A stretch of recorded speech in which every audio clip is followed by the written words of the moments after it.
everyone, and welcome to another video with me, 320 Sim Pilot, and today another exciting video for you. We are going to take the Fenix Simulations Airbus A320 in Microsoft Flight Simulator for a flight test. This is the natural next thing to do with it, I thought.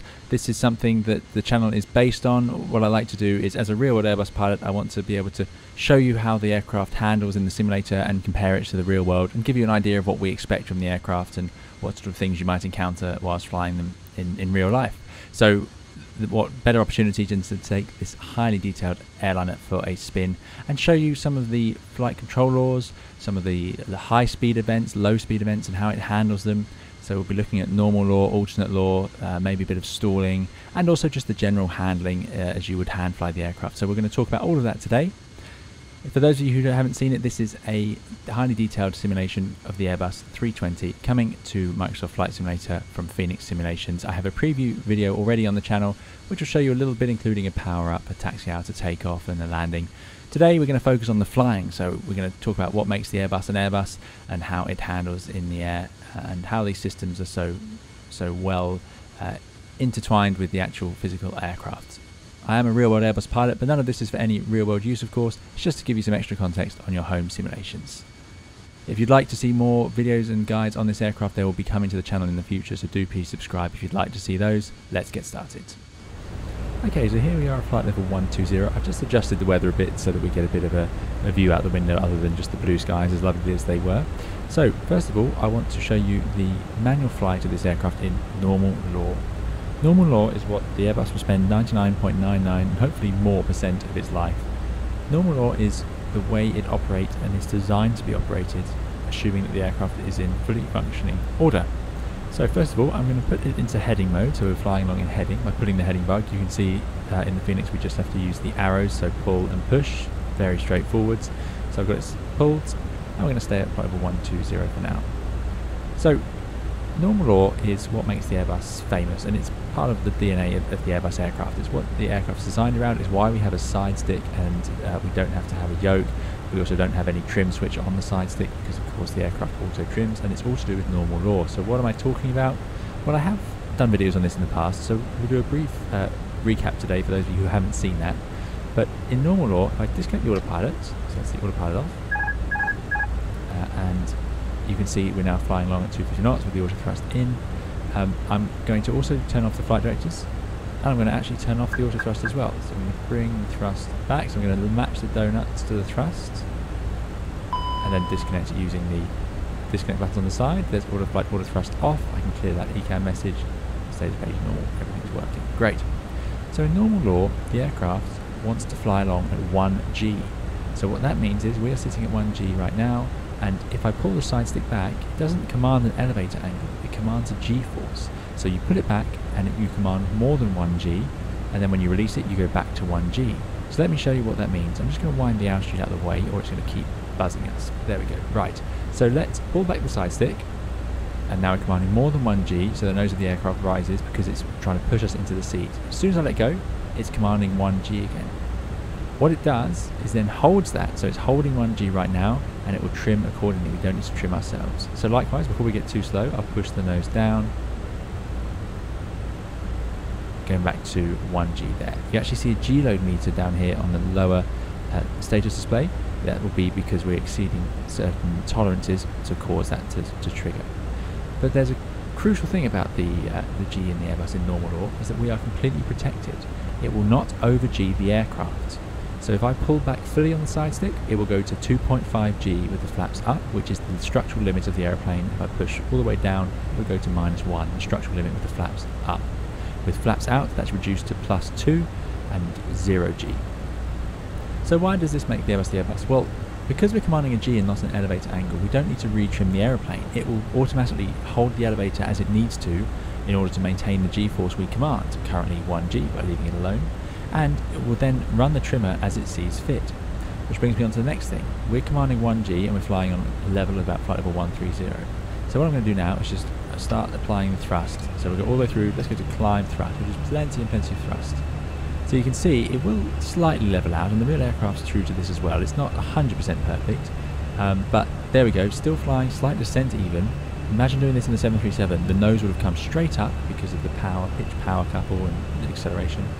And here we are accelerating and accelerating, and yet the airplane is just carrying on as it was because it's trying to fly at 1G laterally. So I'm just going to level it off there. And what you'll see is the trim is running, so the trim is automatically keeping up with that. So this is all simulated brilliantly by fly-by-wire. I can't express how happy I am with the handling of this aircraft. They've done a fantastic job, and this has come from lots and lots of work on their part. It has been a continuous, amazing improvement to see during the alpha and the beta phases. So it is a fantastic piece of work. So I'm very happy to show this to you today. So there we go, accelerating right up to 320 knots, and the trimmer keeps running. The airplane doesn't pitch up, it just does whatever I tell it to. So that is modeled as you would expect. Likewise, if we go to the thrust idle, so bring the power right back, instead of the nose dropping like it would in the 737, the airplane will just hold 1G. So in a conventional aircraft without normal law, with the engine below us here, we have a weight, the central of gravity of the aircraft somewhere up here. So of course, as we apply power beneath that, it will push the nose of the aircraft up, a rotational force. Likewise, if we reduce power, then the nose will try and drop, so we have to retrim accordingly. That would be an aircraft like the Boeing 737. But the Airbus doesn't have that in normal law. It has no pitch power couple, that's what that's called. So I must stress, all of these things that we've talked about so far are applicable in normal law, shown to us here by the green equal signs, which show us the bank limit protections and the pitch limit protections. You'd also know if you're not in normal law, because on the status page it would tell you alternate law. It would need to be because of some sort of failure or downgrade. So what I'm going to do now is show you some of those limitations on the bank and roll. So in normal law, you cannot pitch the aircraft above 30 degrees positive or below -15, as shown by that equals. And of course the roll will not go above the green equal sign, which is about 66 degrees, 67 degrees of bank. But there's some other features to the Airbus in the meantime. First of all, up to 33 degrees of bank, I can just roll the aircraft with a side stick and then leave it alone, and it will just hold that bank angle. Meanwhile, the pitch, of course, as we remember from earlier, is going to maintain 1G. So it's going to fly level for us. We don't need to pull back. We don't need to retrim. So watch this. Let's bank to 20 degrees. So that's 10, and that's 20 there. And as you can see, holding 20 degrees, I've now let go of the side stick. It holds 20. Slight dip in the VSI, quite normal when you initially put on a bigger bank like that, and then it recovers to 1G, and now it's flying in the turn. I'm using the auto thrust just to keep the speed at 250. So just fantastic. If we go to 30 degrees, it's more of the same. Again, it's not 100% perfect, and the real aircraft is exactly the same. If you just go and put 30 degrees of bank on, you might need to just twitch the nose up a little bit to keep it at 1G, to keep it level whilst at 1G, and there it is, 30 degrees, and it just holds it. If we go over 33 degrees, we actually have to maintain side stick input to keep the bank angle, and it will stop holding the 1G. We'll have to pull back slightly because it will stop auto trimming for us. So let me show you that. So I'm going to go over 33 degrees, and then I'm going to let go, and it's going to return to 33. There it goes, and then it will hold it again, and that's where it's going to leave it. So I can go over, but I have to hold it there, and this way we can't find ourselves accidentally overbanking, because we shouldn't have to hold the stick. If we do, we are probably, or most certainly, overbanking. In real operations, we don't bank the aircraft more than about 30 degrees. Typically hand flying, you'll do a bit less. We try to avoid going over 30. The automatics can go slightly over 30 degrees if they need to during things like an ILS intercept. Let me just raise the nose again.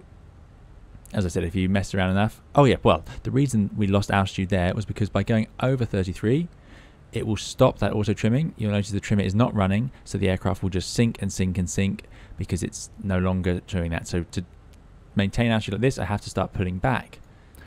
So as we bank towards the limit of 66 degrees, you'll notice we are losing altitude, and you'll see the G load start to increase. So there we go. It does go all the way to 66, pretty extreme, and then actually stops there. And then if we wanted to maintain level, I'd have to pull back fully on the side stick, and that's going to over-G the aircraft. So it won't let us do that, of course, so it will actually reduce the bank angle for us if we started to pull up. But anyway, that's all simulated and correct. So let's roll the wings level. Let's bring the nose back up. You can see the thrust is right back at idle. Now, while we have a bit of extra speed, I'm going to try and over-pitch. So let's bring the nose up through towards 30 degrees. So pulling, pulling, pulling. Thrust coming on. And full backstick now, holding it there, and it won't let us go above 30 degrees of pitch. That is its limit. Let's now lower the nose. And you'll see it will not let us go below -15. There we go. We reached the limit again. So these are the protections. We don't ever reach these protections in normal flying, at least we shouldn't. So we don't normally see them, but they are built into normal law. And what I can tell you is my favorite thing about this is that if you're looking out the window and you're scanning inside during, say, a visual approach, in the Airbus, you can just, let's say you're starting a turn, you turn the aircraft and then you release the side stick and it doesn't drop the nose on you, whereas a lot of other aircraft, conventional aircraft, would, and you have to start retrimming and so on, whereas this way we can just enjoy flying the airplane. It's an absolute treat. Now we still have to scan inside, of course, and make sure that things are going right, but yeah, it is a real treat. And again, I absolutely love hand flying the Fenix. It just behaves as I would expect from the real aircraft. And it's yeah, it's a real treat. You're going to really enjoy it. This is with just the default sensitivity settings. What I'll also show you in normal law is I'm going to go to idle thrust. So disconnect that by taking those all the way back to idle. We'll disconnect the auto thrust as well. Let's lower the nose, sorry, raise the nose, and now let's see what happens as we lose energy. So more protections, of course. Not only have we got the bank angle and G load protection, we have low speed. So the aircraft now, as it reaches VLS, will continue all the way through to alpha prot, and it will lower the nose. Again, I've talked about this in previous videos. I might do a more in-depth video in the future, but we've got a lot to cover today. But it's going to come through this first marker, which is VLS, lowest selectable speed. It won't do anything because that's just a auto thrust or automation system. Here's alpha protection. So now it doesn't like the angle of attack we've reached, because remember, it's been trying to maintain 1G. So when you reach alpha protection, it lowers the nose to maintain that as the maximum angle of attack. And you can see there it's now dropped through it and it's accelerating slightly. So yeah, this is where it's ended up. It's going to actually start raising the nose again to try and stay at the top of alpha prot, but of course that's also increasing alpha prot. If I now pull back on the side stick, here we go, and I pull, and we hit alpha prot, I can actually get it all the way back to the top of the red bar, which is alpha max, the maximum angle of attack. As we go through a certain point within the alpha prot range, which was that amber black and brick bar, you'll see alpha floor engage, which is an auto thrust function, entirely separate but related to the auto thrust, where it goes to full thrust for us. And here you go, I'm now at maximum side stick back, and it will only go, it's going to sat at 17.5 degrees. That's where it's ended up. We're climbing, but we aren't stalling. Full side stick, very clear, and we are not stalling.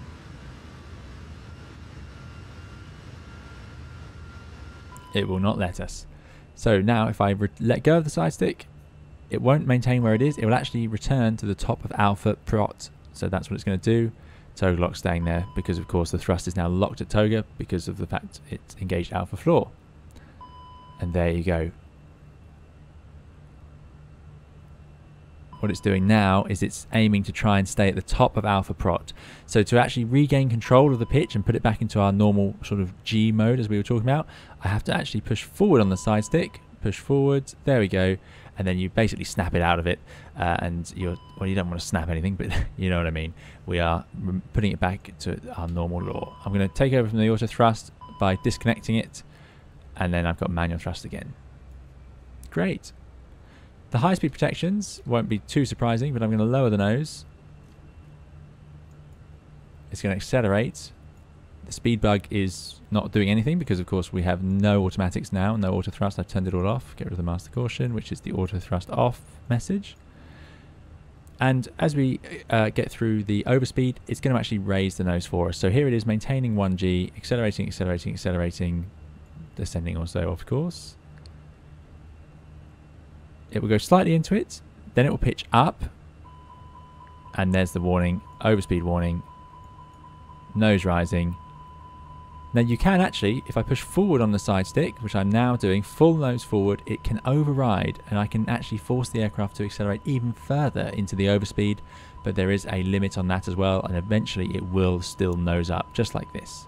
So I'm going to let go, I'm going to bring the thrust back, and we will very quickly come back to our normal speeds. There we go. So returning the aircraft to level flight. and a sensible sort of power thrust. Sorry, sensible sort of thrust. So there's loads of details in there we could talk about all day, but now I want to just demonstrate to you what the Fenix is like. So hopefully that's done that. We also have, of course, the bird, which shows us our track and FPA. Again, I have videos on the bird, but today I can just show you. Here it is working. What the bird shows us is our flight path angle through the air. So if it's on the horizon, it means we are flying level through the air. Although our nose is at 2.5 degrees of pitch, that's normal for a swept wing jet. That's what we need to maintain level flight.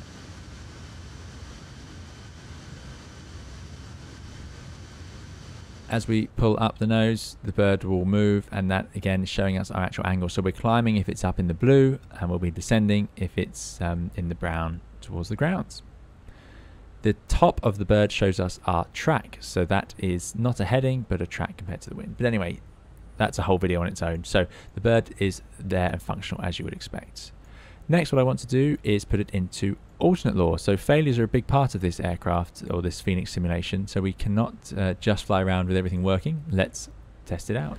So an easy way to get an Airbus into alternate law is to turn off 2 of the ADRs. So I'm going to turn off ADR, let's turn off ADR 1 and ADR 2, and we get the master caution. This system all working as it would in the real aircraft with a flight warning computer.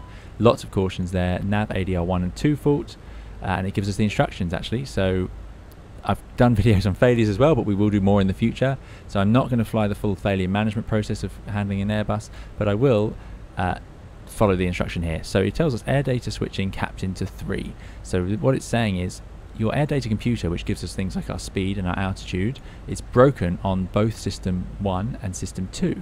So it's saying use system 3, and it's telling you to put it to the captain side, assuming they would be flying. So air data goes to captain 3, and now we're getting this information from the third air data system as opposed to 1 or 2, which we've turned off. It also tells us there's a fault with the transponder, so I can clear that. Alternate law, protection lost. So this is the key bit. We are now in alternate law. We have lost the protections. Maximum speed 320 knots. And if I go through to the status page, it will clear that. We get a status. You can see very clearly alternate law, protections lost. We're landing a lever down direct law. So alternate law does not have the same protections as we saw earlier. So what is alternate law? Well, it's a downgraded system. So we have these amber crosses here that show us we are in a downgraded situation compared to what we had earlier. What these crosses signify is that we are not protected, so we can now overpitch and overbank. So we are still G-load protected. So I've got some speed on now, 340 knots. I'm going to raise the nose and pull, and there we go, 2.0 G down there, and the most it should reach would be 2.5. But you can see we can go straight through 30 degrees. So that protection is no longer there. So now gently lowering the nose, and we'll get it back. So those pitch and also the roll, we can now over roll the aircraft. There it goes. Let's roll it back. There's a stall on it, which is actually probably quite realistic given the angle of attack we reach there. Yeah, so there we go. So those protections are gone, but we are still flying a G. So pitch on the side stick is still commanding a G-force. So the good news about that is, if I apply full power, you'll see in a second as it accelerates, it does not nose up. It continues to keep the aircraft flying along at 1G. So great news. It is still a very, very practical Airbus. And here we go, auto trim also running forward slightly. And likewise, if we idle, even in alternate law, it is still flying along at 1G, retrimming for us. Great news, great news. The only difference here is the roll. The roll is slightly different to in normal law. In normal law, when we command a roll, as I showed you, it actually held the bank angle, because what it was doing was it was rolling using a roll rate commanded by the side stick. So we're pitching using G-force, we're rolling using a roll rate. What we're doing here is now we're directly controlling the ailerons. So if I go outside, and now if I roll, we just command that from the aircraft directly. So the airplane is very responsive in roll. It becomes quite twitchy in roll, and it's also unstable. So if I roll to 10 degrees, and then I change the thrust to asymmetric thrusts, so you'll see the aircraft actually rolls back because it's not holding a certain bank angle, and it's just direct. It's just a conventional airplane in roll now, but the pitch is still using G-force. To demonstrate this better, I'm actually going to put it back into normal law by turning on those ADRs. We can tell we're in normal law because the green equal signs are back. And now if we jump into a window view,